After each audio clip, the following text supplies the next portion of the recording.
Murugesh natural liquor. நம்ம எங்கே வந்திருக்கோம் பார்த்திங்கன்னா வந்து காவல் கிணறு மார்க்கெட்டுக்கு வந்திருக்கோம். மார்க்கெட்டுக்கு வரும்போது தான் வந்து ரெகுலராக நம்ம வந்து இங்கே வெஜிடபிள்ஸ்லாம் போடுவோம். பார்த்திங்கன்னா வந்து கருவேப்பிலை, வேறு காய்கறி, பருத்திலாம் கொண்டு போடுவோம். அந்த வகையில் பார்த்திங்கன்னா வந்து ஒரு தாத்தா வந்து ரொம்ப வருஷமாக வந்து வேலை பார்க்குறாங்க. என் தாத்தாவை மீட் பண்ணியிருக்கோம்.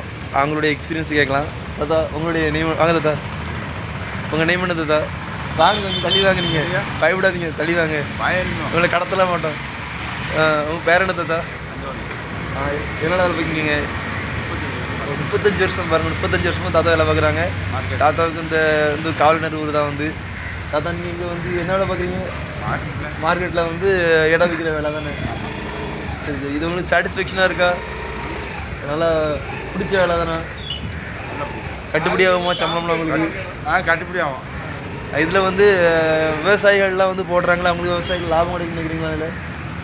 அதில் இல்லை கேட்குறேன். பொதுவாக வந்து பொருளுடைய விலை வந்து எப்படி இருக்கும்? கூடுமா குறையுமா? மார்க்கெட் தான். அன்னன்னைக்கு மார்க்கெட் விலையில் இல்லை, விவசாயிகளுக்கு லாபம் கிடைக்குமான்னு கேட்குறேன். எப்படி கிடைக்கும்? கிடைக்கிற நேரம் கிடைக்கும். சாக்பாட் மாதிரி தான். ஆனால் நீங்கள் வேலை பார்க்குறீங்க, உங்களுக்கு கரெக்டான இது தந்துடுவாங்க. என்னது தான்? சரி சரி. இல்லை சரி, உங்களை வந்து கேட்குறேன். பொதுவாக வந்து விவசாயிகளுக்கு லாபம் கிடைக்காதுன்னு சொல்லி உங்களை வச்சு நீங்கள் மார்க்கெட்டில் நீங்கள் கிட்டத்தட்ட 35 வருஷமாக ஒர்க் பண்ணுறீங்க. எங்கேங்க முதல்ல மார்க்கெட் அங்கே இருந்துச்சா? இப்போ மார்க்கெட் இங்கே வந்துருக்காங்க. அதான் உங்கள்கிட்ட உங்களுடைய ஒரு எக்ஸ்பீரியன்ஸை கேட்கலான்னு தான் கேட்டேன். இல்லை விவசாயிகளுக்கு இதனால லாபம், விவசாயத்தினால லாபம் கிடைக்குமா இல்லை கிடைக்காதான்னு சொல்லி. கிடைக்கும். உழைச்சி விளைஞ்சா கிடைக்கும். உண்மையாக உழைச்சி விளைஞ்சா கிடைக்கும்.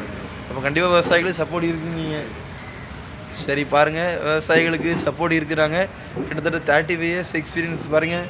பார்த்தீங்கன்னா தாத்தாவுடைய வயிறுலாம் பாருங்கள், வயிறுலாம் உள்ளே போய் 6 பேக்காக இருந்தவங்க பாருங்கள். அதாவது இதான் உண்மையான உழைப்பாளி. உண்மையில் உழைக்கிறவங்களுடைய உடம்பு இதான். அதாவது எல்லோரும் தொப்பை வச்சுட்டு அங்கங்கே அலைகிறாங்க. உண்மையில் உழைக்கிறவங்க பாருங்கள், வயிறு வந்து சுருங்கி இருக்குது. இதான் உண்மையான உழைப்பாளியோடைய நிலமை. பார்த்திங்கன்னா வந்து அவங்கவுங்க தொப்பை வச்சுட்டு தொப்பையை குறைக்க ஓடிட்டு அலைகிறாங்க. பார்த்திங்கன்னா தாத்தா வந்து வயிறு பார்த்திங்கன்னா 6 பேக்காக இருந்துச்சு. இப்போ வந்து வயிறு சுருங்கிருச்சு. இன்னும் அவங்களுடைய உழைப்பை வந்து என்ன விடலை. அதாவது இதான் உழைக்கிறவங்க வந்து கடைசி வரைக்கும் உழைத்து கொண்டே இருப்பாங்கிறதுக்கு தாத்தா ஒரு எடுத்துக்காட்டு. அந்தோணி தாத்தா. நம்ம சேனலை சப்ஸ்கிரைப் பண்ணுங்கள், லைக் பண்ணுங்கள், ஷேர் பண்ணுங்கள்.